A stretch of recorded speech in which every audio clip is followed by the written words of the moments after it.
The first time Elara Voss walked into Caldwell Creek, she did it with a split lip, a bruised jaw, and the kind of eyes that had stopped believing the world could be kind, and every person on that dusty main street stopped what they were doing to stare. It was the spring of 1878, and the Wyoming Territory was still a raw, unfinished thing, all sky and sagebrush and men who thought they owned whatever ground they stood on. Caldwell Creek sat in a shallow valley between two ridges of pine-dark mountains, the kind of town that had grown up fast around a silver strike and hadn't yet decided whether it wanted to become something decent or something dangerous. There was a saloon, a general store, a church that doubled as a schoolhouse on weekdays, a blacksmith, a livery, and a boarding house run by a widow named Mrs. Hattie Crane, who charged fair rates and kept her floors swept clean.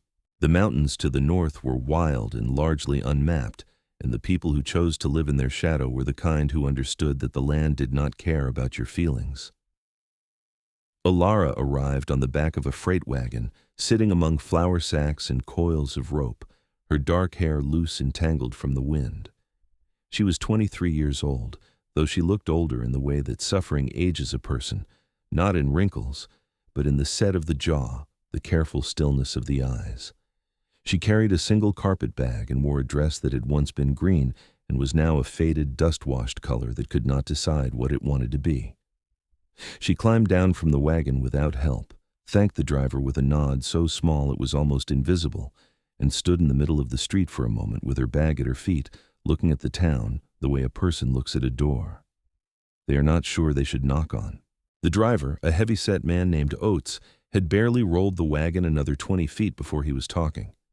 He pulled up beside old Clyde Dunmore, who was sitting in his usual chair outside the barber shop, and leaned down from the seat with the look of a man who had been waiting all day to say something interesting.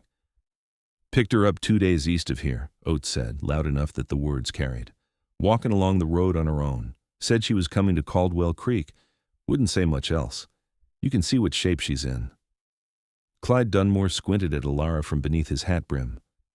"She got people here?" "Not that she said." "Then what's she after?" "Work, maybe. Hard to say." Two women standing outside the general store had already turned to look. One of them was Mabel Forsythe, the postmaster's wife, who had an extraordinary talent for knowing everyone's business and an even more extraordinary talent for sharing it. She was a small, narrow woman with sharp eyes and a voice that carried the way church bells carry, clearly, and whether you wanted to hear it or not. "Lord in heaven," Mabel said quietly to her companion, pressing her lips together in a way that managed to look both sympathetic and satisfied at once. "She's been beaten, that's plain enough, and alone. No ring on her finger, no family with her." Her companion, young Sarah Greer, who was only 20 and newly married and still believed that people generally meant well, said, "Maybe she just needs help." Mabel's expression did not change. "She's too damaged," she said, and the words dropped into the street like stones into still water. "Whatever happened to that woman, you can see it all over her. No decent family will take her in. No decent man will have anything to do with her. She'll be trouble, Sarah. Mark my words." Elara had not heard the exact words, but she had spent years learning to read the shape of conversations from a distance, the way heads tilted, the way eyes cut sideways, the way mouths tightened. She knew what was being said without needing to hear it. She picked up her bag, squared her shoulders, and walked toward the boarding house sign she could see at the far end of the street. She had learned in the last year to keep walking. Mrs. Hattie Crane was a tall woman in her mid-50s with iron gray hair and a face that had been handsome once and was still strong. She had been widowed 8 years ago when her husband fell from a ridge while checking their fence line, and she had responded to that loss the way some women respond to catastrophe, not by collapsing, but by becoming more thoroughly herself. She ran her boarding house with competence and without sentiment, and she made it a rule never to ask guests more than they volunteered. She looked at Elara for a long moment when the younger woman appeared in her doorway, then simply stepped aside and held the door open wider. "I have a room on the second floor," Hattie said. 50 cents a week, which includes 2 meals a day. Supper is at 6, breakfast is at 7. I don't allow drinking in the rooms, and I don't allow men above the first floor after 8 in the evening. Are any of those a problem for you?" "No," Elara said. "Good. Can you pay the first week now?" Elara set her bag down and found the coins in the worn leather pouch she kept pinned inside her dress. She counted them out carefully into Hattie's palm. Hattie did not count them again. "Come on then, I'll show you the room." The room was small and clean, with a window that faced the mountains to the north. There was a narrow bed with a quilt in blue and white, a washstand with a basin and pitcher, a single wooden chair, and a hook on the back of the door. It was the most peaceful space Elara had been inside in longer than she could remember clearly. "Thank you," Elara said, and her voice caught just slightly on the second word. Hattie looked at her, and something in the landlady's face shifted, not into pity, which Elara had learned to hate, but into something quieter and more useful. Recognition, perhaps. "Supper's at 6, Hattie said again and left her alone.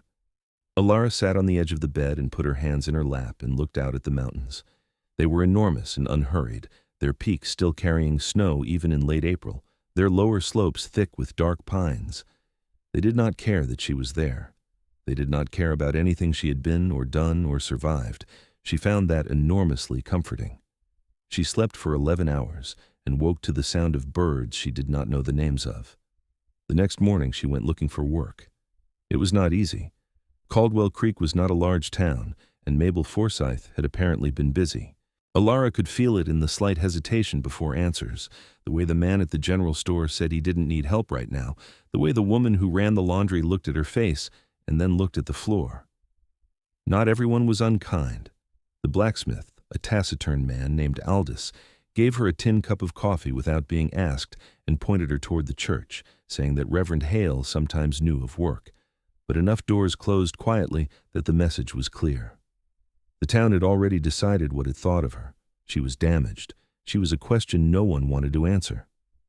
Reverend Hale was a thin man with kind eyes and a harried manner, and he did not know of any immediate work, but he told her that the schoolteacher had just left, gone back east to care for a sick mother, and that the children had been without lessons for 2 weeks. He looked at her carefully and asked whether she had any education. Elara told him she had been schooled through the age of 16 in St. Louis, that she could read and write well and calculate figures, that she knew history and some geography and could teach the basics of all of it. Hale looked at her bruised face and said carefully, "I would need to present you to the school board, which is 3 men in this town, and they would have questions." "I expected they would," Elara said. "They will ask about your circumstances, your past." "I will answer what I can answer honestly." He studied her for a moment longer. "Come back tomorrow morning. I will have spoken to them by then." She walked back through the main street in the afternoon light, and that was when she first saw him. He came out of the general store with a sack of grain over one shoulder, as though it weighed nothing. And the first thing Elara noticed was his size, not just his height, which was considerable, somewhere north of 6 feet, but the breadth of him, the way he seemed to take up space in a manner that was simply physical fact rather than any kind of performance. His shoulders were enormous, the muscles of his forearms visible even from a distance, thick and ropey beneath tanned skin.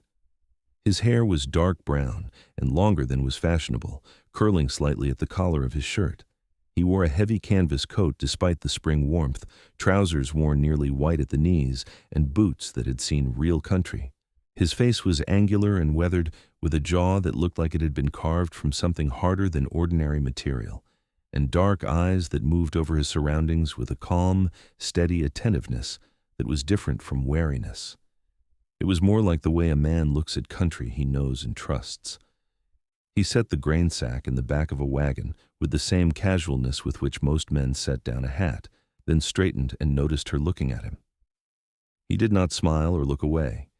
He simply met her eyes for a moment with an expression that was neither curious nor dismissive, just present, and then went back inside the store for another load. Elara walked on to the boarding house. "Who is the large man?" she asked Hattie at supper, describing him. Hattie looked up from her beans. "Cord Hallett. He runs a trap line and a small homestead up on the North Ridge. Comes down to town every few weeks for supplies. Keeps mostly to himself." She paused. "He is a decent man. One of the few around here I'd say that about without qualification." "He lives alone?" "Far as anyone knows. He had a brother once, but the brother died. Some kind of accident up in the mountains, a few years back now. Cord's been on his own since. Hattie looked at her evenly. Why do you ask? Curiosity, Elara said, and meant it entirely. She did not see Cord Hallett again for 3 days. By then, several things had happened. The school board had agreed to let her teach on a trial basis, with the understanding that if parents complained, the arrangement would be reviewed. The 3 men on the board, the postmaster Edgar Forsyth, the mine foreman, a humorless man named Grady Blaine, and the Reverend himself, had all looked at her face, and not one of them had asked directly about it, though she had seen Forsyth's eyes linger there, and then move to his hands. She suspected Mabel had already given them her version of Elara's story, which would have been dramatic and largely fictional. She had answered their questions about her education steadily, and in the end, they had agreed she could start Monday. She had also become aware, in the way that a person becomes aware of weather changes, of the way the town's social atmosphere operated. Mabel Forsyth was its center. Mabel collected and distributed information the way the general store collected and distributed goods, with a similar degree of markup. And Mabel had decided about Elara, and Mabel's decisions tended to stick. She was running from something, Mabel told the women who gathered at the general store on Tuesday morning, loudly enough that Elara, who was buying thread at the far end of the counter, could hear every word. A man, obviously. A husband, maybe, or something worse.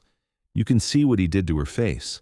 But a woman who lets herself get into that situation once will find herself in it again. She's got no family, no references, no one to speak for her. She's too damaged to build a life here. She'll either fall apart or she'll cause trouble. Probably both. Sarah Greer, standing at Mabel's elbow, said nothing. She looked at the floor. Elara paid for her thread and walked out without looking at anyone. She stood in the spring sunshine outside the store and breathed slowly and reminded herself that she had survived worse than words. Much worse. The bruises on her face were already yellowing at the edges. In a week they would be gone, and she would still be here, and she would have her job, and she would prove nothing to anyone. That was not the point. The point was simply to remain standing. She was good at remaining standing. It was on Thursday afternoon, coming back from the schoolhouse where she'd been preparing lessons, that she encountered Cord Hallett again, or rather, that she encountered the situation surrounding him. She heard the voices before she saw anything. Mabel Forsyth's carrying tones, and then a man's voice, lower, replying. She came around the corner of the livery and found Mabel and 2 other women standing in a small cluster on the boardwalk, and across the street, Cord Hallett loading his wagon, paying the women no apparent attention at all while Mabel addressed his back. I'm only saying, Mr. Hallett, that you ought to be careful about who you're seen speaking to, for your own reputation's sake. The new woman in town, the one staying at Hattie's, she's not the kind of person a man of standing should associate himself with. Cord did not stop loading. I don't have a standing, he said, in a voice that was low and even and entirely unbothered. Every man in this community has a standing, Mabel said archly. Then mine is low enough that I don't need to worry about it. He picked up another crate. I appreciate the concern, Mrs. Forsyth. Mabel made a small sound that indicated she did not feel adequately appreciated. She's too damaged, that woman. She'll bring grief to anyone who takes an interest.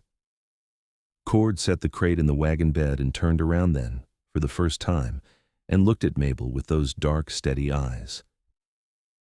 In my experience, he said quietly, the people who call others damaged are usually the ones causing the damage. He picked up the reins from the hitching post. Good afternoon. He drove the wagon forward, and as he did, his eyes moved across the street and found Elara standing there at the edge of the livery, and she knew from the slight shift in his expression that he had known she was there for at least part of that exchange. He had said it anyway. He gave her a single unhurried nod, as though they were 2 people who simply happened to occupy the same town and had no reason not to acknowledge each other, then drove on down the street toward the trail that led north toward the mountains. Elara stood very still for a moment. Something moved in her chest that she did not immediately have a name for. She told herself it was gratitude. It was a reasonable thing to feel. She thought about it again at supper and at breakfast the next morning, and when she was walking to the schoolhouse on Monday to meet her students for the first time, she was still thinking about it. Not with the dizzy, consuming quality of infatuation. She was too careful for that, too acquainted with the ways that feeling could lead a person wrong. But with a quiet, persistent interest, the way a person keeps returning to a book they've picked up and set down, knowing that eventually they're going to sit down and read the whole thing. Her first day of teaching went better than she had expected. There were 11 children in the school, ranging from 6 to 14, and they were a mixed and frankly chaotic group. 2 were the children of miners who barely spoke English. 3 were the postmaster's children who had been educated enough to be bored, and the rest fell somewhere in between. Elara had been afraid on the walk over that the children would mirror their parents' assessments of her. But children are more pragmatic than adults in certain ways, and what the children of Caldwell Creek saw was someone who knew things and was willing to explain them clearly, and who did not speak to them as though they were inconvenient livestock. By the end of the first morning, the older children were engaged, and by afternoon, even the postmaster's eldest, a boy of 12 named Thomas, who had clearly been preparing to be difficult, had asked a genuine question about the history of the Oregon Territory, and seemed pleased by the length and seriousness of her answer. She walked home that afternoon with something lighter in her step than had been there in a very long time. It was 2 weeks later, on a Saturday, that she spoke to Cord Hallett for the first time. She had gone to the general store to buy a few things and found him at the counter ahead of her, going through a list he'd written on a scrap of paper in a large, deliberate hand. The storekeeper, a round man named Fletcher who was generally kind, was assembling the order. Cord was wearing the same canvas coat, though the day was warm enough that he'd pushed the sleeves up, and she found herself looking at his forearms again, the way the muscle corded and moved when he shifted the weight of the items Fletcher was handing across, the hands that were large and work-hardened and precise at the same time. She looked away and found things to look at on the shelf beside her. "Coffee's up again," Fletcher said mournfully, setting a paper-wrapped brick on the counter.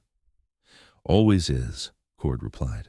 He was quiet for a moment, then said, "You have any of that yellow soap, the kind Mrs. Crane buys?" "Think so. Back shelf." Cord turned to look for it and found himself looking at Elara instead, who was standing in front of the back shelf. They were closer than either of them had been expecting. She took a half-step back, and he lifted his hands slightly in the universal gesture of a large person acknowledging that they are large and apologizing for it. "Sorry," he said. "I was looking for soap." "It's here," she said, and turned to find it without being awkward about the proximity, and handed him the bar. He took it. "Thank you." A pause. "You're the new school teacher?" "Yes, Elara Voss." "Cord Hallett." He tucked the soap under his arm. "I've heard the children are doing well with you." She glanced at him. "Who told you that?" A slight dry shift at the corner of his mouth that might, in a man who smiled more easily, have been a smile. "Thomas Forsythe. He told his father you were the best teacher Caldwell Creek had ever had, apparently. His father told Fletcher, and Fletcher told me when I came in." He tilted his head slightly. It seemed like something worth knowing about. Elara thought about Edgar Forsythe relaying that information and how it must have sat with Mabel. "Thomas is a sharp boy," she said. "He just needed something to actually think about. Most people are like that."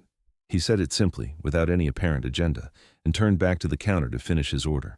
She gathered what she needed and paid and walked out into the sunshine, and he was loading his wagon again when she came out, and he looked up from what he was doing and said, "Miss Voss." She stopped. "Yes?" He seemed for a moment to be making a decision about something. "If you have any trouble in this town," he said, "serious trouble, not the gossip kind, there are people who get rough, especially on weekends when the miners have been drinking. If you have trouble, Mrs. Crane knows where my place is, up on the North Ridge. She can get word to me." Elara looked at him steadily. "Why would you do that for me?" He held her gaze. "Because someone ought to." She did not know what to say to that, which was unusual for her. She nodded and walked on, and he went back to his loading, and neither of them made anything complicated of it. But she thought about it for a long time afterward. May arrived in the valley with a rush of warmth and green, the mountains shedding snow from their lower slopes, the creek that ran through the eastern edge of town running high and fast with meltwater. The children in Elara's classroom came to school with mud on their boots and the distracted energy of the season, and she let them run outside for longer than the strict schedule allotted, watching them from the schoolhouse door with something that had only recently begun to feel like peace. She had established herself in those first weeks as someone who was going to stay. That itself was a kind of statement. Towns like Caldwell Creek chewed through transient people, drifters, prospectors, women in difficult situations, and the fact of simple persistence was read as a kind of evidence of character. The parents whose children were doing well began to nod to her in the street. Aldous, the blacksmith, who had given her coffee on the first day, now said good morning when she passed. Even Fletcher at the general store had begun to call her by name. Mabel Forsythe had not changed her assessment, but she had, as Hattie Crane dryly observed one evening over supper, gone quieter about it, which is the best you can hope for with a woman like that. What Mabel had not gone quiet about was Elara's face, specifically the history of how it had gotten the way it had been. She didn't know the details, none of them did, but she had theories, and she shared them. The theories varied, but all of them had in common that Elara was in some sense the author of her own misfortune, too reckless with her choices, too proud, too willing to make herself available in ways that decent women didn't. Elara knew these theories existed because Sarah Greer told her so. Sarah had become, tentatively and with a sort of apologetic uncertainty, something close to a friend. She was young and soft-hearted, and had married a man who was largely decent but somewhat dull, and she found in Elara a kind of person she had never known before, someone who had been through real difficulty and come out of it with her wits intact and her spine straight. She was drawn to that the way a person is drawn to warmth. One afternoon in the middle of May, Sarah appeared at the schoolhouse door just as Elara was tidying the slates and sat down in one of the children's chairs and said without preamble, "Mrs. Forsythe said this morning at the ladies' meeting that your face was the way it was because you'd been living with a man you weren't married to, and he'd shown you what happens to women who make that kind of choice." Elara set down a slate carefully. "And what did you say?" "Nothing. I didn't know what to say." Sarah looked genuinely anguished. "I'm sorry, Elara. I should have said something." Elara looked at her for a moment. Then she sat down in the chair behind the teaching desk, which was too small for her, and folded her hands on the surface. "My husband did that to my face," she said. "He had been doing things like that for 4 years. He was the son of a prominent family in Cheyenne, and his family had a great deal of money, and everyone believed he was a good man because he went to church on Sundays and donated to charitable causes. No one believed me.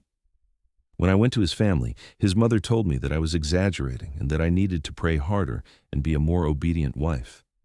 She paused. "I left him in February. I took what I could carry and I walked out of the house and I kept walking. I came here because I heard there might be work and because it was far enough away that I thought maybe I could start again." Sarah was very still. Her eyes were bright. "I am not damaged because of what happened to me," Elara said quietly. "I survived something that might have killed me, and I kept going. I would appreciate it very much if you told Mrs. Forsythe that." Sarah pressed her lips together and straightened her spine in a way that, in a young woman who had been meek all her life, was rather remarkable. "I will," she said. Whether she actually did or not, Elara never found out.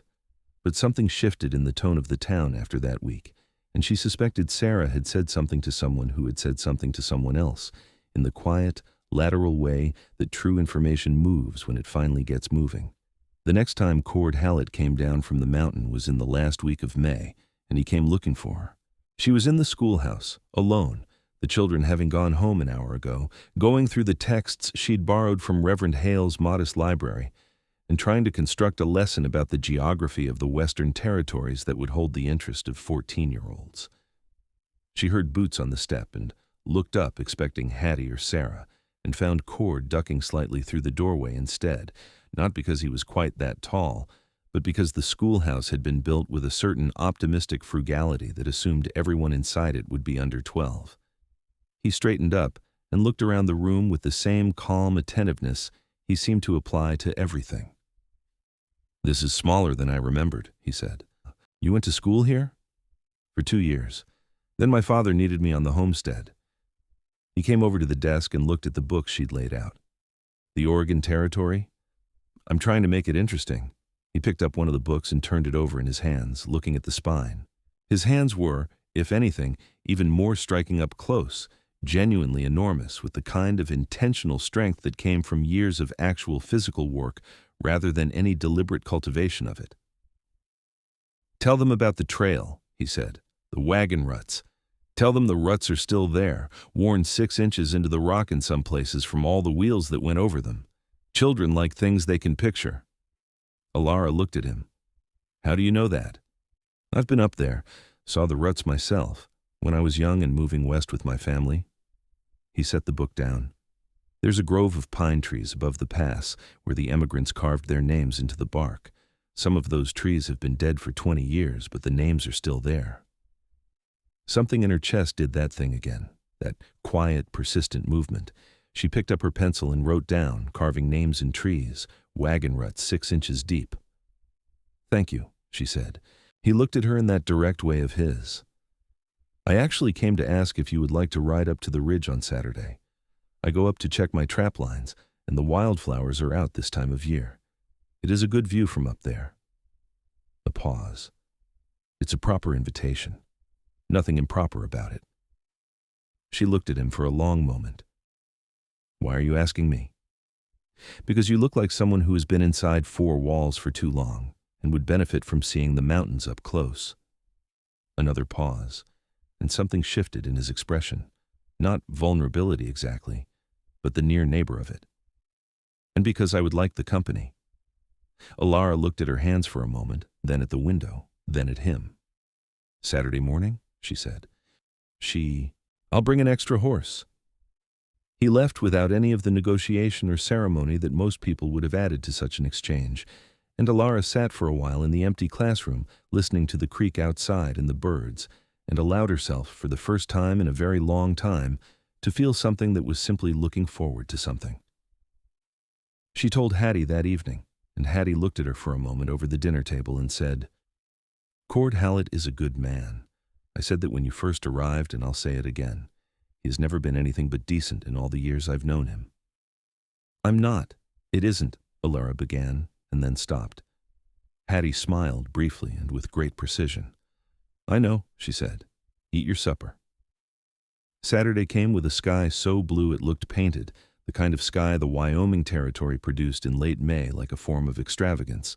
Cord arrived at the boarding house at 7 in the morning with 2 horses, his own, a big gray gelding named Soot, who matched his owner in the general category of being large and deliberate, and a chestnut mare named Clara, who was, he explained, as reliable as horses came and had the mouth of a saint. Elara had not ridden in 3 years, and she told him so plainly, and he nodded and spent 5 minutes showing her how Clara responded to pressure and weight and the lightest suggestion of the reins, and then said, "You'll be fine," in a tone that was simply a statement of fact rather than encouragement, and they headed out of town on the North Trail. They rode for 2 hours, climbing gradually as the trail wound upward through meadows already blazing with paintbrush and lupin, and then into the pines where the air turned cold and sharp and smelled like something that had been frozen for a very long time and was slowly being released. Cord talked when he talked about the land, pointing out tracks in the mud beside the trail, a beaver dam in a side creek, the particular slant of a hillside that told him where snow lingered longest. He talked about these things with the specificity of someone who had spent a great deal of time paying attention, and Elara found herself listening with a quality of attention she usually reserved for books. "That notch in the ridge up there," he said at one point, pointing to a gap in the tree line high above them. "That's where I found my brother, after the accident." His voice was completely even. He'd been trying to cross in a storm. A rockslide caught him. Elara let the silence sit for a moment before she said, "I'm sorry. It was 4 years ago. He was 26. A pause. "We weren't always easy with each other, my brother and I. I've spent a lot of time up here since then, making my peace with that." She looked at his profile, the strong jaw, the way his eyes moved over the landscape as he spoke. "Did you?" she said. "Make your peace?" He thought about it seriously, which she was coming to understand was how he thought about everything. "Mostly. The things I wish I'd said to him. I've said them, in a manner of speaking. Up here there's no shortage of sky to say things to." He looked over at her briefly. Does that sound strange? No, she said. It sounds like something I understand. They reached the top of the ridge at mid-morning, and Cord was right about the view. The valley spread out below them like something from a painting, Caldwell Creek tiny and precise at its center, with the creek glinting silver through it, and beyond and around it, the great undulating sprawl of the Wyoming territory going on and on until it blurred into distance. The mountains continued north and west in overlapping waves of rock and timber and snow, and the sky above it all was so enormous it made every human concern feel temporarily ridiculous. Elara stood at the edge of the ridge with Clara's reins in her hand and looked at it for a long time without saying anything. Cord stood a few feet away and let her look. I grew up in St. Louis, she said eventually. I never saw anything like this until I was 21 coming west. I remember thinking that the sky seemed to go on wrong, that there was too much of it. Does it still seem that way? She shook her head. Now I think it seems right, like the other sky was the wrong one. He smiled then, actually and fully, and it transformed his face in a way she had not been prepared for. All that angular austerity suddenly warm, the dark eyes bright, the kind of smile that was rare and therefore meant something. She felt it in her chest like a match striking. She looked back at the view. They sat on a flat rock near the ridgetop, and Cord produced from his saddlebag a cloth-wrapped package that turned out to be bread and dried venison and 2 apples, and they ate without ceremony and talked about things she had not talked to anyone about since arriving in Caldwell Creek, about books she had read, about history, about what the territory might look like in 20 years, about the children in her class and the particular, fascinating way that minds of different shapes engaged with the same information. He was not a man who talked to fill silence, but when he talked, what he said was worth attending to. He asked her questions and listened to her answers without letting his eyes wander or his attention drift, which was more than most people managed. At some point in the afternoon, she told him about her husband. She had not planned to. It came out the way things sometimes came out when a person has been carrying them for long enough and the right conditions are finally present, quietly and with less difficulty than she'd expected, and without her having entirely decided to begin. His name was Martin Yates, she said. He was 31 when I married him. I was 19. His family was one of the most respected in Cheyenne, and the marriage was considered a very good thing for me. She turned an apple core in her fingers. The first time he hit me was 6 weeks after the wedding. He was very sorry afterward. He was always very sorry afterward. He had a gift for apology. She paused. I stayed because I was afraid, and because I had no money of my own, and because I didn't know yet that staying was a choice. It took me 4 years to understand that. Cord was quiet beside her. Not uncomfortably so. The silence was the kind that waited. When I left, I had $30 in the clothes on my back, she said. I walked to the road and got a ride from a farm wagon going west. I've been getting rides going west ever since. He was quiet for another moment. Then he said, Where was he when you left? At his club. It was a Thursday afternoon. Did he come after you? Not as far as I know. I don't think I was worth the embarrassment of it. Her voice was steady. He probably told everyone I'd gone to visit a sick relation. Cord set his large hands on his knees and looked out at the distance. The thing you said, he said carefully, about it taking you 4 years to understand that staying was a choice. That is not something to be ashamed of. That is just something that happened, and then you changed it. Elara looked at his profile. Most people seem to think it is something to be ashamed of. Most people have not thought carefully about what it is actually like to be in that position. He turned to look at her. I grew up watching my father drink himself into someone none of us recognized, and my mother staying because she didn't know yet how to do otherwise. I know what that looks like from the outside, and I know that the outside view is almost entirely wrong. She looked at him for a long moment.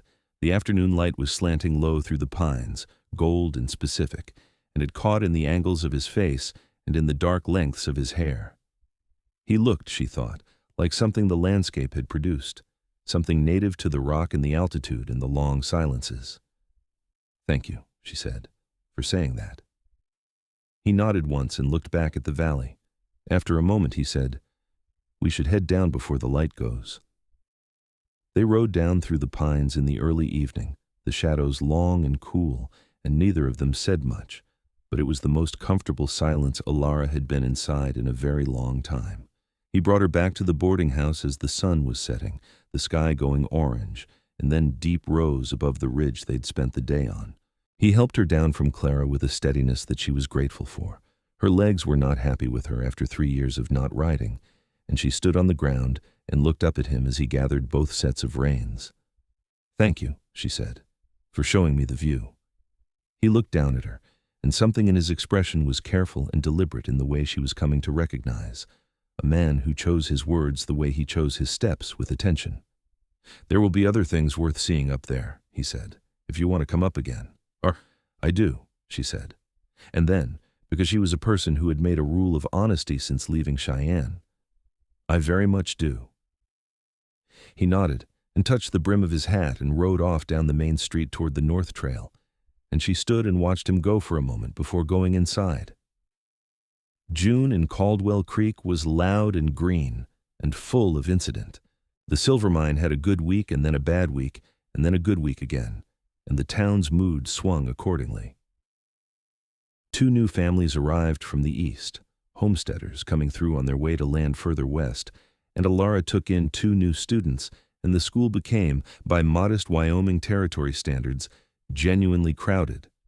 She had applied to the Reverend for more books, and he had written to a supplier in Denver, and she had herself written to a colleague she'd had before her marriage, a woman named Frances, who was a librarian in Chicago, asking for whatever volumes could be spared and sent west. The letter was a small act of reaching back toward the world she'd left, and it felt significant in a quiet way. She and Cord had ridden up to the ridge twice more by the time June arrived, and something was building between them with the patient, undeniable quality of geological process. He was not a man who rushed things or pushed.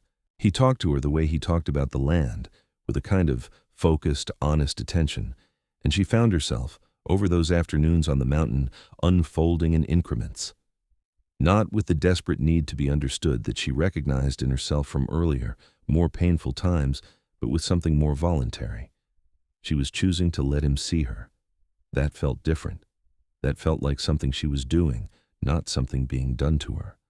She noticed things about him with the accumulated detail of sustained attention, the way he held entirely still when he was thinking hard about something, the way his jaw set slightly when he was irritated and he did not want to show it, the way he was unfailingly patient with his horses, but grew quietly fierce if he saw any person or animal treated carelessly.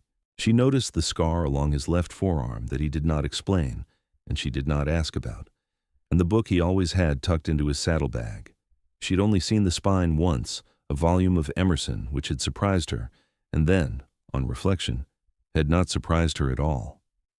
She noticed that he laughed rarely, but when he did, it was complete and genuine, and it lit his whole face up the way the sun hit the ridge in the morning.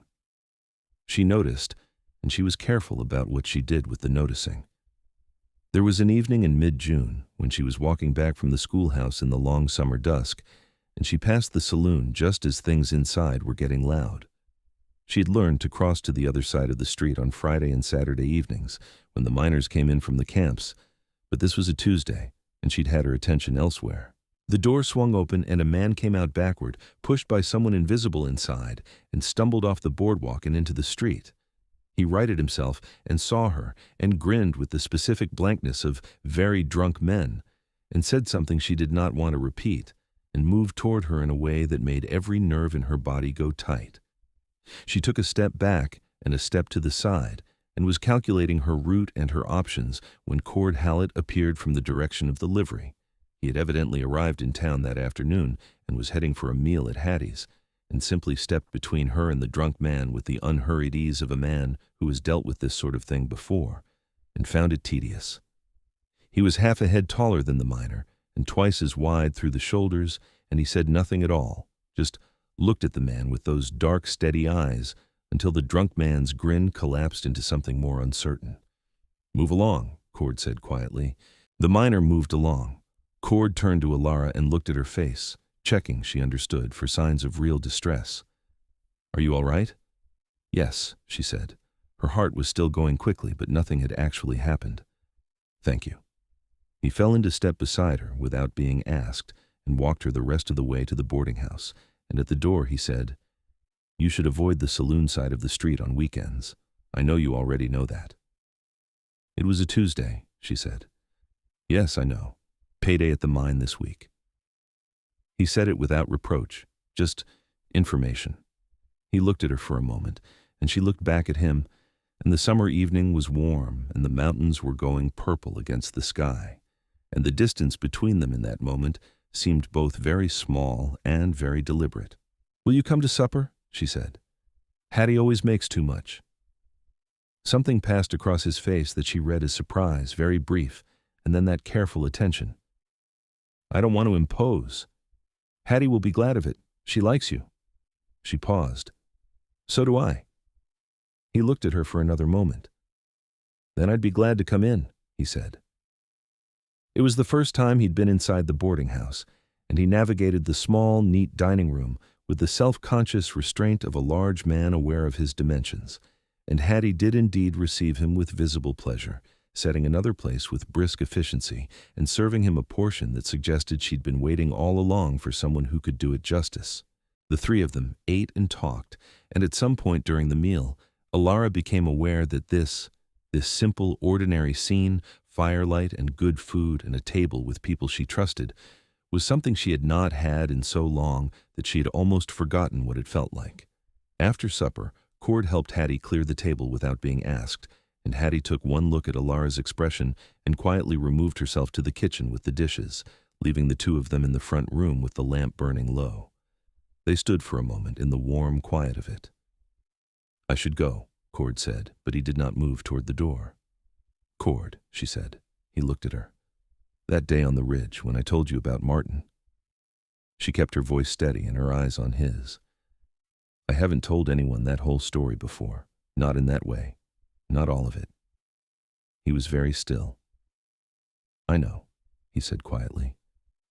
"I told you because I wanted you to know me. The real version." She paused. "I'm not telling you because I expect anything. I just wanted you to understand why it mattered." He looked at her for a long time, and something in his face shifted, that careful, chosen quality opening up into something more direct. "Elara," he said, and her name in his mouth had a gravity to it that she felt in her sternum. "I want you to know the real version, too." He paused. "I have been alone on that mountain for 4 years, and I chose it because I didn't trust the world down here enough to need anything from it. I still don't trust most of it." Another pause. "But I trust you, and I'm not accustomed to that feeling, so I'm moving carefully." "So am I," she said. He nodded slowly and then reached out and very briefly, very gently, touched the back of her hand with 2 fingers. Not a grasp, just a contact, a declaration of presence. Then he picked up his hat and said goodnight and went out into the summer dark. And Elara stood in the front room of the boarding house and put her hand flat against the center of her chest for a moment, as though she could feel the warmth of what was building there from the outside. The explosion of things that had been quietly building happened, as explosions often do, because of something unrelated and somewhat ridiculous. It was a Sunday in early July, and the whole town had gathered in front of the church after the service, the way they did in summer, standing in the sun in their good clothes, talking and making the small transactions of community life. Elara was standing with Sarah and 2 other women whose children were in her class, and they were having a perfectly ordinary conversation about the children's progress, when Mabel Forsythe appeared at the edge of their group with the expression she wore when she had something she considered important to say. "I have had a letter," Mabel announced to the group in general, but with her eyes on Elara, "from a woman I know in Cheyenne, a friend of the Yates family." The name landed in the air like a stone. Elara went very still. "Apparently," Mabel continued in the carrying voice she used for significant information, "Martin Yates is quite concerned about his wife's disappearance.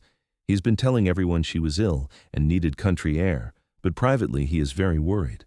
His friend, my friend, Tells me he is a good man who has been very badly treated by a wife who left without a word and has been causing all manner of concern, and that is not true," Elara said. Her voice was clear and steady and cut across Mabel's entirely, and the Sunday cluster of people went quiet. "I beg your pardon?" Mabel said. "What you just said is not true." Elara looked at Mabel directly. "Martin Yates is not a good man who has been badly treated. He's a man who beat his wife for 4 years. He beat me. What you can see in my face when I arrived in this town was his work, and I left because leaving was the only way I was going to survive."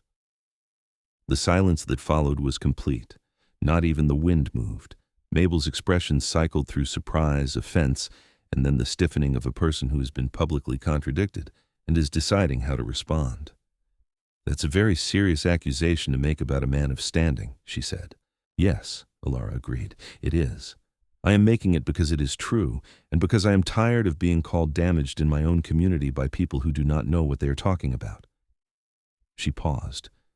"I am not damaged. I am here. I survived what he did to me, and I walked away, and I built something new. If that makes me unsuitable company for decent people, then decent people have a very strange definition of decency."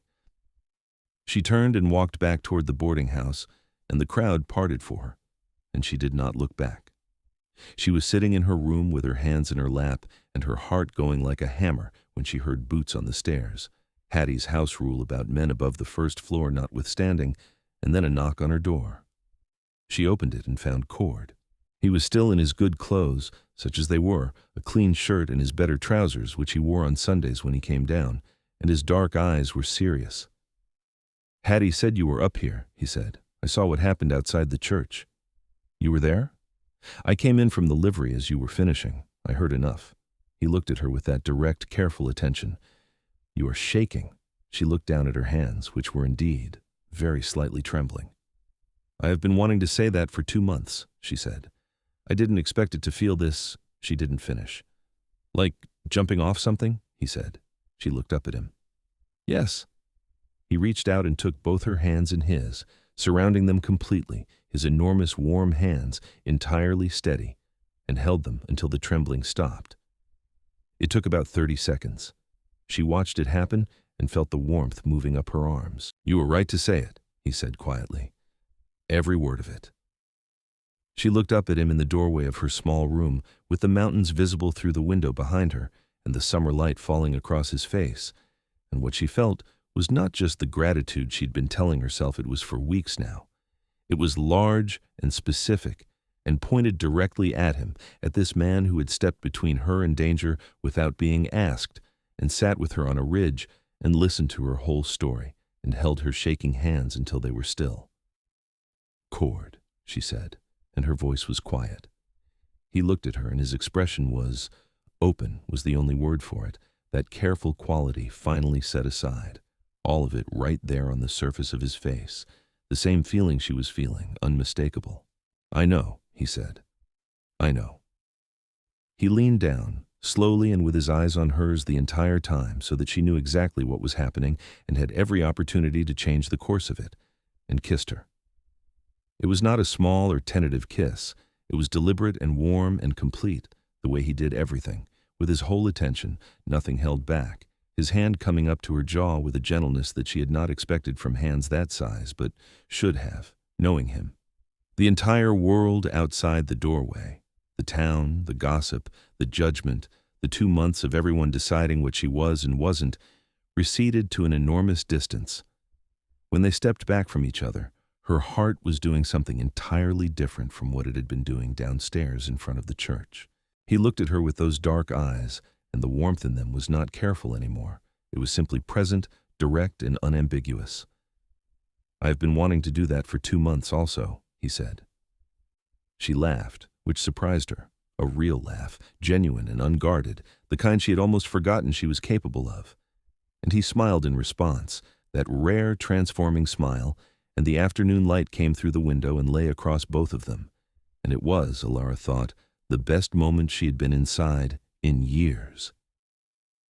Later, after she had composed herself and he had waited downstairs in the proper fashion, they walked out of the boarding house together in the middle of the afternoon and down the main street of Caldwell Creek with no particular pretense about anything.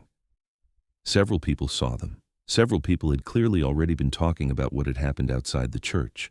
Mabel Forsythe was visible at her front window, which faced the street, and the look on her face as they walked past was something between outrage and the dawning of an uncomfortable realization. Sarah Greer, who was coming out of the general store, stopped on the boardwalk and looked at them, and then smiled so broadly and so freely that it changed her whole face. "Good," she said, to no one in particular, and went back inside. Cord took Elara's hand as they walked, which was not a thing that people did casually on main streets in Wyoming in 1878, and she let him, and they walked to the end of the street and stood by the creek and talked until the sun went behind the western ridge and the first stars appeared. What followed was the most uncomplicated courtship Elara had ever witnessed, let alone participated in. It was uncomplicated not because nothing happened, but because both of them had passed through enough difficulty that they had no patience left for the games and evasions of it. They saw each other twice a week when Cord came down from the mountain, and on those days they spent the majority of the daylight hours together, walking, talking, riding out into the country around the valley, sitting in the evenings on Hattie's porch while the sky went dark and the fireflies came out in the meadow below. He told her about his childhood, and she told him about hers. He told her about his brother with the specificity of real grief, not the polished version, but the complicated one, with its mixture of love and frustration and the particular guilt of having missed a last chance. And she told him about the years with Martin with a similar honesty, not just the facts of it, but the emotional logic of it, the way a person can be made to believe things about themselves that are not true. He listened to everything. He never told her what to feel about any of it. She had been afraid in the back of her mind that intimacy would bring back the old reflexes, the flinching, the hypervigilance, the need to make herself small. And there were moments when those things flickered up in her like old fire in old wood, particularly in the first weeks, when the newness of being this close to a man and feeling something other than fear was still strange to her body.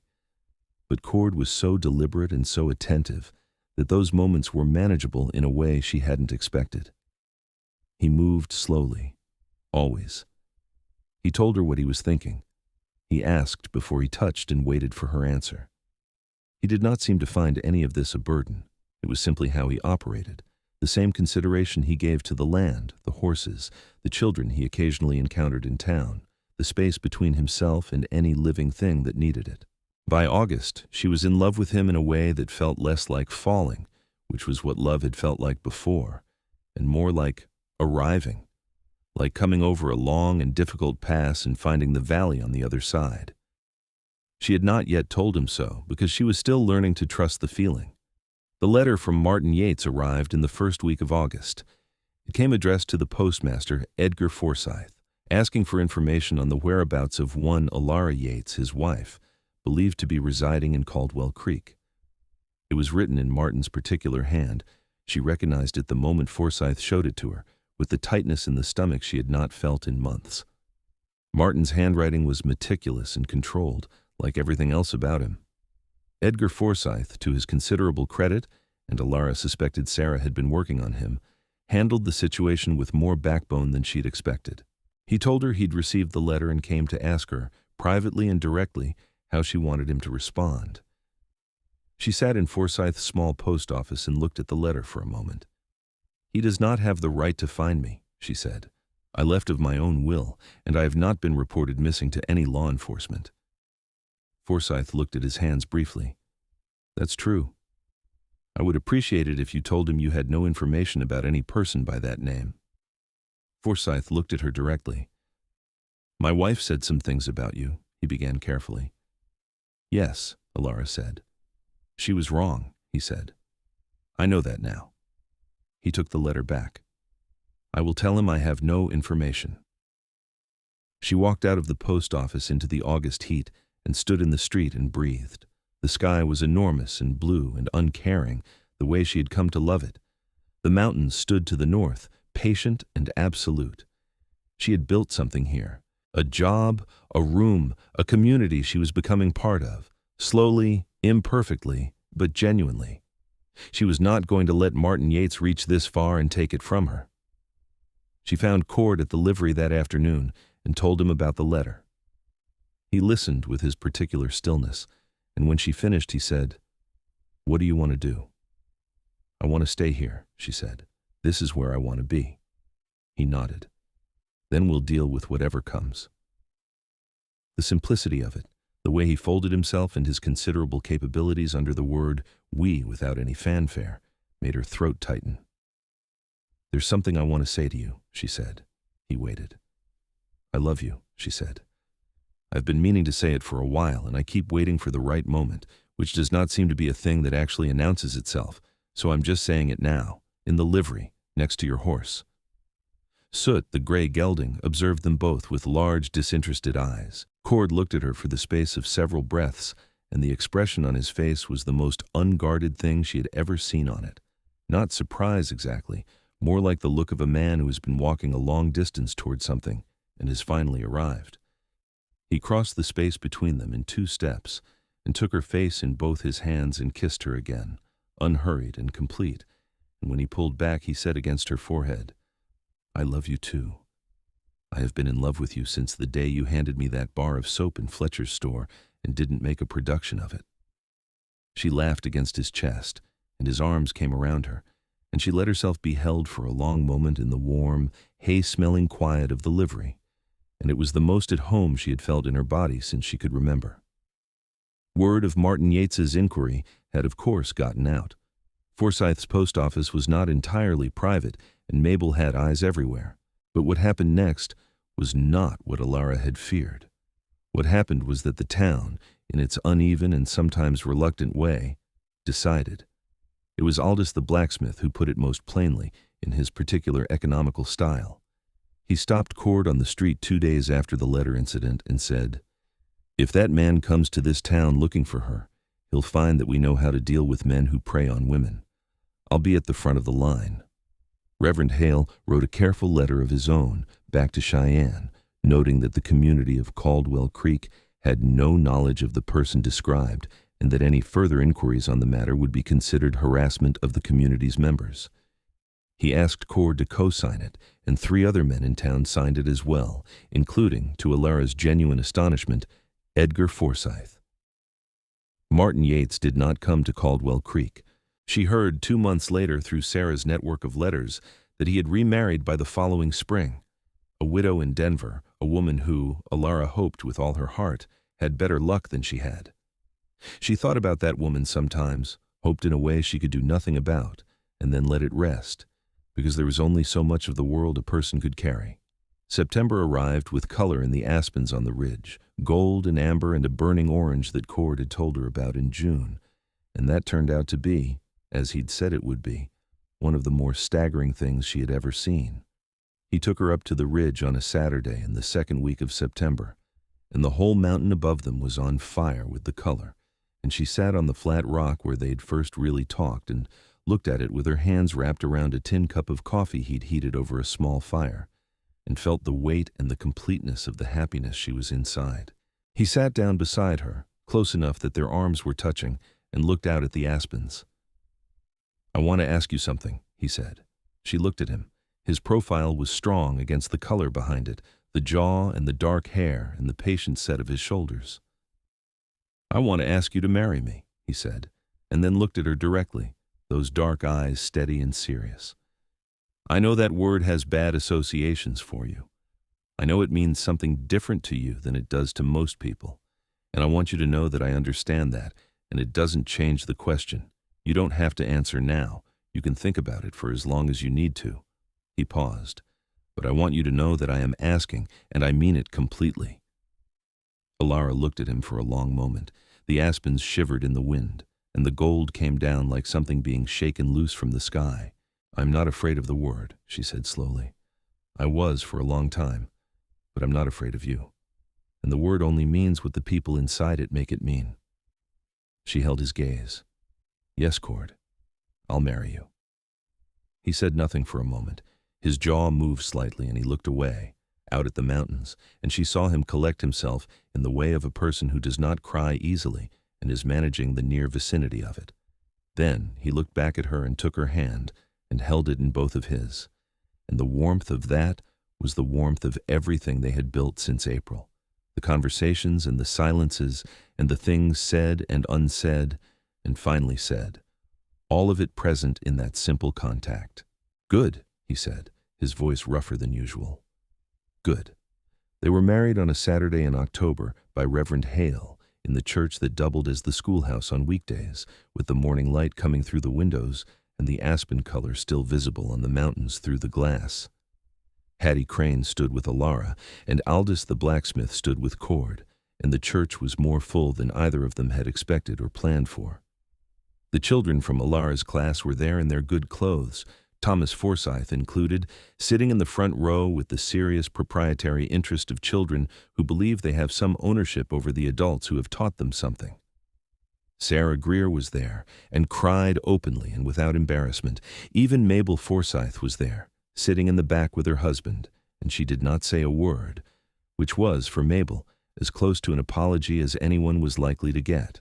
Elara wore a dress that Hattie and Sarah had helped her make, a deep blue that matched the fall sky, and she carried a handful of the last late wildflowers from the meadow below the ridge. She walked up to where Cord stood at the front of the church and looked at him, at the dark eyes warm on her face, at the breadth of his shoulders and the good shirt he'd clearly pressed with considerable effort, at the almost smile that meant he was feeling something too large for his usual expression, and she was not afraid. The Reverend said the words, and they said theirs. And the ring Cord put on her finger was a plain silver band he'd had made by Aldous, exactly wide enough and exactly right. When Hale said they could kiss, Cord took her face in both hands the way he had in the livery, with that deliberate and complete attention, and kissed her in front of the whole town, and the church made a noise that was something between a laugh and a cheer. And Thomas Forsythe, aged 12, put 2 fingers in his mouth and whistled, which earned him a look from his mother that he entirely ignored.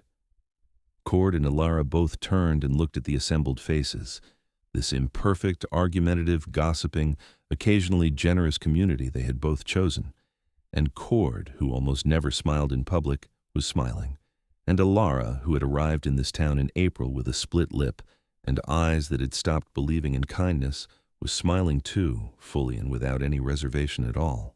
They had a small gathering at Hattie's boarding house afterward, with food that half the town seemed to have contributed to in varying degrees of enthusiasm, and at some point in the late afternoon, when the party had mellowed into easy conversation and the light through the windows had gone amber, Cord found Elara standing by the window looking out at the mountains going dark against the evening sky.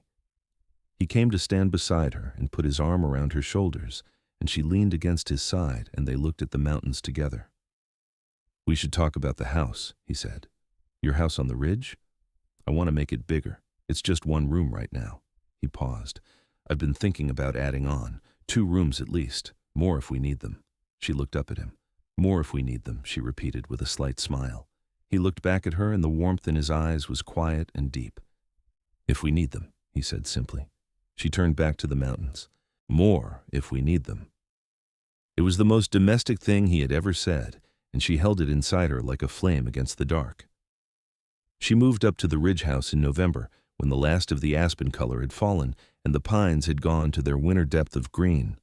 Cord had spent 3 weeks adding a room onto the original structure. She had come up on Saturdays to help and had been somewhat startled by the speed and capability with which he worked, the way he lifted and placed logs that she could not have shifted at all, the architecture of real physical strength applied with intelligence. The new room had a window facing east toward the valley and a floor he'd planned smooth by hand, and a stove that threw enough heat to make it warm by any standard. The original room served as their main living space, a fireplace, a table, the cooking area, shelves along one wall for the growing collection of books she had brought, and that continued to arrive periodically from Francis the librarian in Chicago, whose packages of donated volumes had become a source of genuine joy in Elara's life. The house sat on a south-facing bench of the ridge with a view down the valley that was different from the view at the ridge top. More enclosed, more intimate, the valley visible through a frame of pines. She loved it immediately and completely. Cord had built her a proper desk near the east window, a solid thing in pine, and she sat at it on winter mornings and planned her school lessons while the light came up over the valley and he moved around in the other half of the house with the quiet, capable efficiency of a man who has lived alone long enough to be good at it. But who was, she could see clearly, glad not to be alone anymore. He did not say this in so many words. He said it in the way he looked at her across the room, in the way he filled 2 cups instead of 1 without thinking about it. She continued teaching school, riding down to the valley each weekday morning on Clara, who had become as much hers as Cord's at this point, and seemed to accept the arrangement with equine practicality. On bad weather days, which, as winter deepened, became more frequent, Cord rode down with her without commenting on it, and waited at Aldous' livery, and rode back up with her in the afternoon. And she did not tell him this was unnecessary because it wasn't, and because she liked the company. Winter on the ridge was a different world from winter in the valley. The snow came in earnest by December, the kind of snow that didn't ask permission, that covered the benches and the tree lines and the trail down to Caldwell Creek in drifts that Cord moved through with cheerful disregard. He had a knowledge of the mountain in winter that was bodily.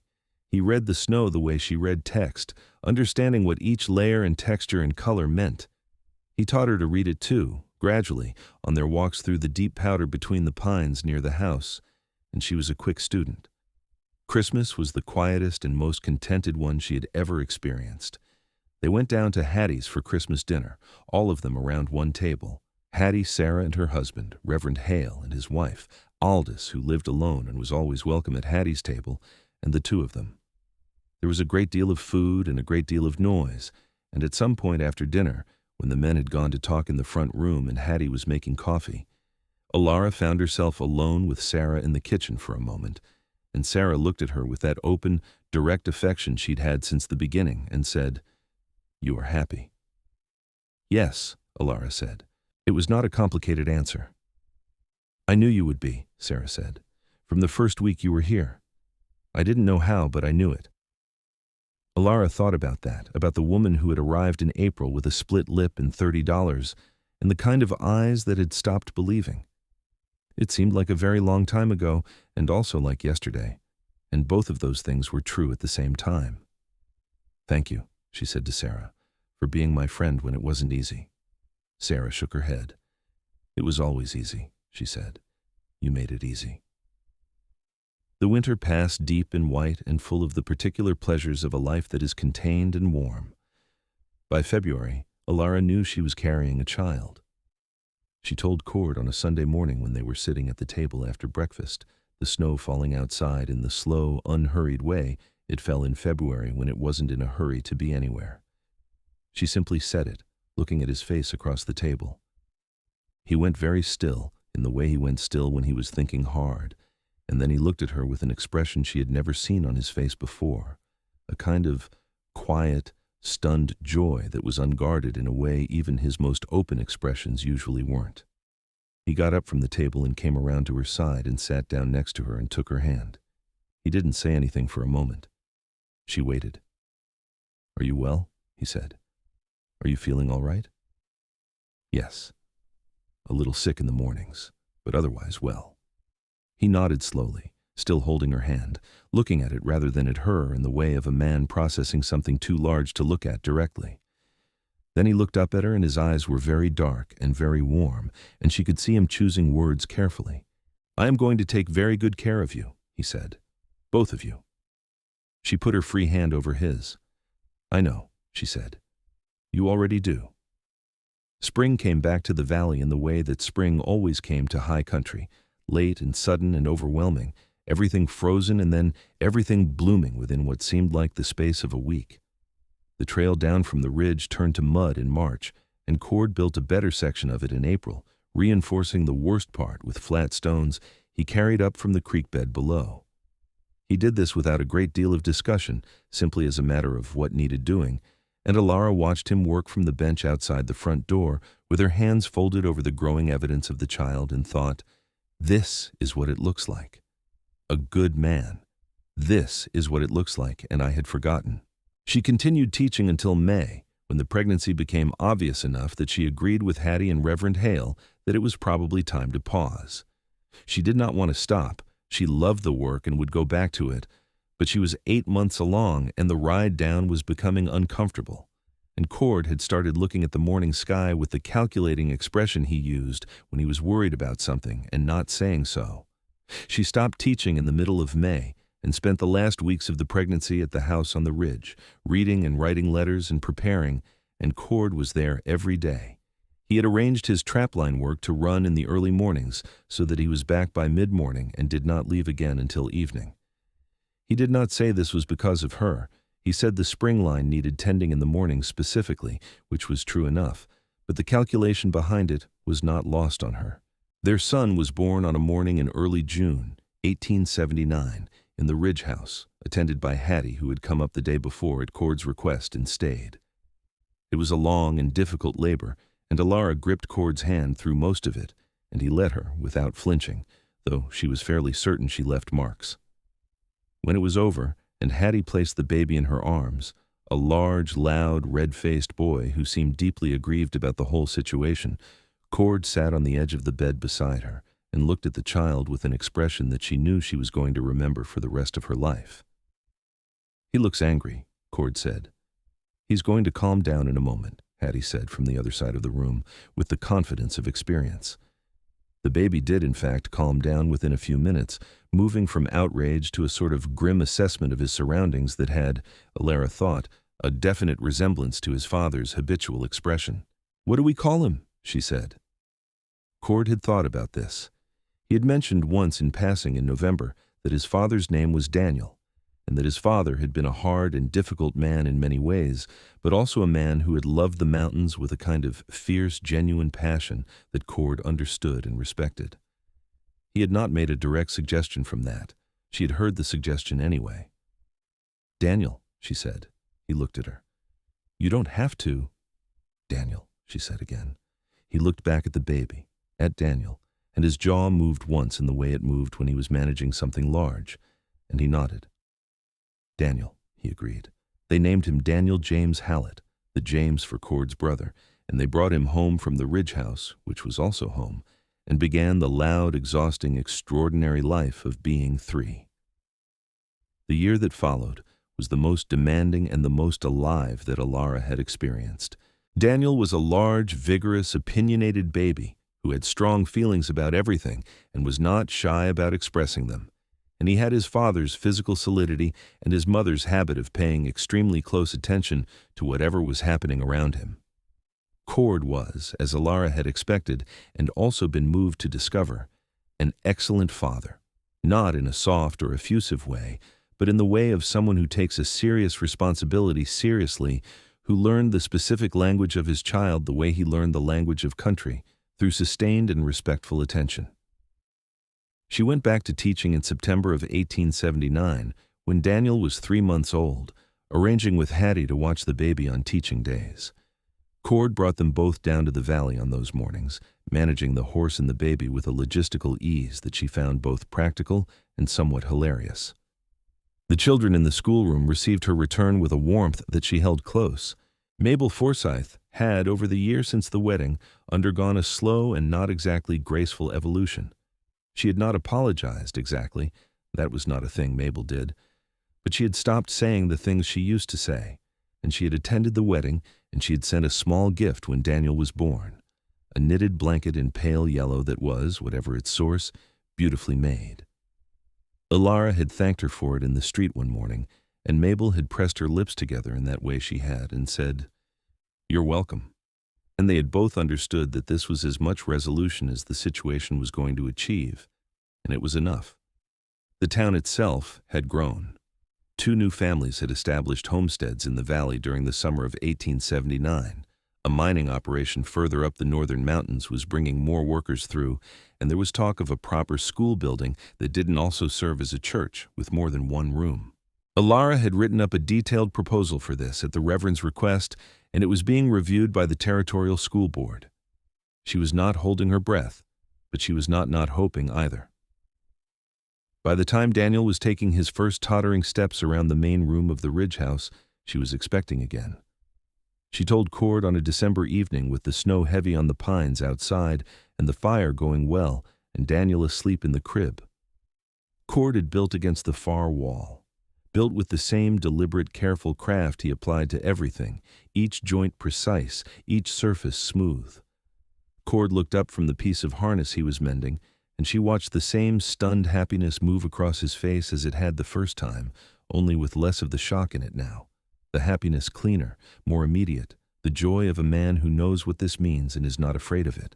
"Good," he said simply, and set down the harness and came over to where she was sitting and kissed her on the top of her head, one hand resting warm on her shoulder, and she reached up and put her hand over his. The baby that arrived in July of 1880 was a girl, and she was very different from her brother. Quiet where Daniel had been loud, watchful where he had been active, with Elara's dark eyes and something of Cord's jaw, and a presence that was somehow, for all her smallness, already very much its own. They named her Rose, for no reason except that it felt right, and she came into the world as though she had been ready for some time and had simply been waiting for the proper moment.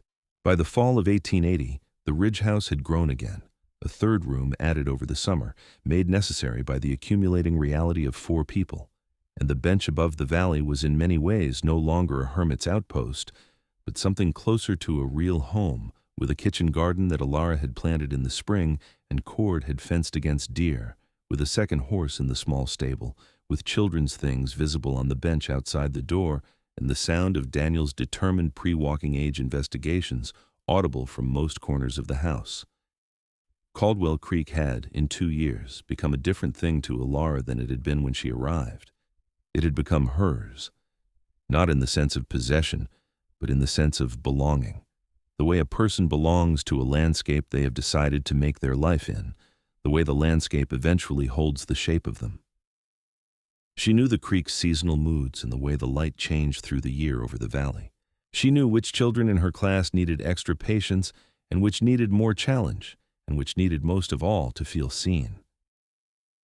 She knew the sound of Cord's boots on the trail below the house when he was coming back from the line, knew the particular quality of his silence when he was thinking, versus when he was simply content to not speak. She knew herself, which was perhaps the most significant thing. She knew herself as a woman who had come through a hard passage and arrived somewhere real, not rescued from her difficulties by anyone else's intervention, though she had been helped, had been truly and significantly helped, but arrived through her own walking, her own persistence, her own willingness to keep moving toward something better even when she could not yet see its shape. Cord had not rescued her. He had stood beside her and between her and harm when harm was close, and he had listened, and he had offered her the kind of love that asked her to be exactly what she was and not something smaller. That was not rescue. That was partnership, which was something richer and more demanding and more sustaining. On an evening in October of 1880, when the aspens were blazing again on the ridge and the sky was doing the particular thing it did at this altitude in this season, turning colors that city skies had no equivalent for, vermilion and rose and a deep burning gold, Cord and Elara sat on the bench outside the front door, while Daniel, 2 years old now and decisively bipedal, marched up and down the flat ground in front of the house with the severe purpose of a general reviewing his forces, and Rose slept in the crook of Elara's arm with the profound serenity that was already so characteristic of her. Cord's arm was around Elara's shoulders, and she was leaning against his side, watching Daniel's operations with a particular kind of attention that was both alert and deeply at rest. "Do you remember," she said, "what I looked like when I got off that freight wagon?" He looked at her. "Yes." "What did you think? When you saw me the first time?" He was quiet for a moment, which meant he was thinking honestly rather than for effect. "I thought you looked like someone who had been through something and was going to come through it. That was what I saw." A pause. "I thought you had the eyes of someone who was still paying attention. That is not always true of people in difficult situations." She looked at the aspens going gold and amber above the tree line. "I did not feel like someone who was going to come through anything," she said. "I felt like someone who was holding themselves together with both hands." "That is the same thing," he said. She looked up at him, and the evening light was in his face, in the dark eyes and the strong jaw, and the long hair going slightly silver at the temple now, 34 to her 25. The mountain in his face the same as it had always been. She had been afraid of men for so long that the absence of that fear still sometimes struck her as remarkable. Not the absence of caution, which was sensible, but the absence of the animal flinch, the constant bracing. It had not gone away all at once. It had gone away gradually, the way the bruises on her face had gone away, from the outside in, leaving only the ordinary history of a woman who had survived something and was still here. Daniel abandoned his strategic surveying and came toward them at a run, which at 26 months old was more of a determined lurch, and Cord reached out one large hand and scooped him up mid-lurch and settled him on his knee with the easy physical confidence of a man who is accustomed to the weight of things and the importance of holding them carefully.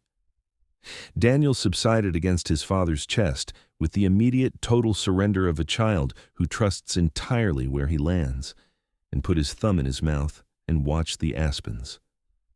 The four of them sat on the bench in the October evening and watched the light change on the mountains. The world had been, for Elara, for a long time, a thing to be survived. And she had survived it, had walked through it with her carpet bag and her $30 and her split lip and her absolute determination not to become nothing, and had come to a mountain in Wyoming and met a man who read Emerson and moved like the country had made him and listened the way the sky listened, vast and without judgment. She had built a school and taught children and stood in a street and said the truth out loud. She had let herself be known, and it had not destroyed her. It had, in fact, been the making of her, not the being known by him, but the willingness to be known, which was something she had done herself, with no one's hand forcing it. The gossip had called her damaged. The mountain man had kissed her in a doorway to prove them wrong, and that kiss had been true, and the truth in it had been the truth of him looking at her and seeing, clearly and without illusion, a woman who was whole, not unmarked, because no one was unmarked, but whole, the way a thing can be whole and also scarred, and the scar can be part of the wholeness and not a contradiction of it. She put her head back on his shoulder and felt Daniel's warm, small weight against her knee, and felt roses breathing against her forearm, and looked at the mountains going dark against the first stars, and the aspens rustling gold in the last of the light, and breathed. There was a crispness to the autumn air that held the first cold suggestion of winter. She could smell it, the way she had learned to smell weather on the ridge, a particular sharpness that meant snow somewhere up high, coming this way in a few days. She looked at the mountains and knew them in her body now, their moods and their seasons and the way they held the light. "Snow coming," Cord said. She smiled. "I know." He looked at her and his eyes were warm in the dusk. "Come on," he said, getting to his feet with Daniel still held easily against one side, offering her his free hand. "Let's go inside." She took his hand, and they went in. The lamp was on inside, making the windows glow amber from within, and outside the mountains turned dark, and the aspens whispered their last gold leaves into the coming dark, and Caldwell Creek glittered in the valley below like a handful of small fires, and the sky opened enormous and star-bright overhead, the same sky it had always been, that Elara had first seen from a freight wagon in April of 1878 and thought was too large, too much, too indifferent. That sky which was none of those things, she understood now, but was simply the sky, doing what skies do, holding everything beneath it without condition or preference, the mountains and the town and the ridge house with its amber windows and its family inside, all of it held equally and without judgment under that enormous, patient, western dark.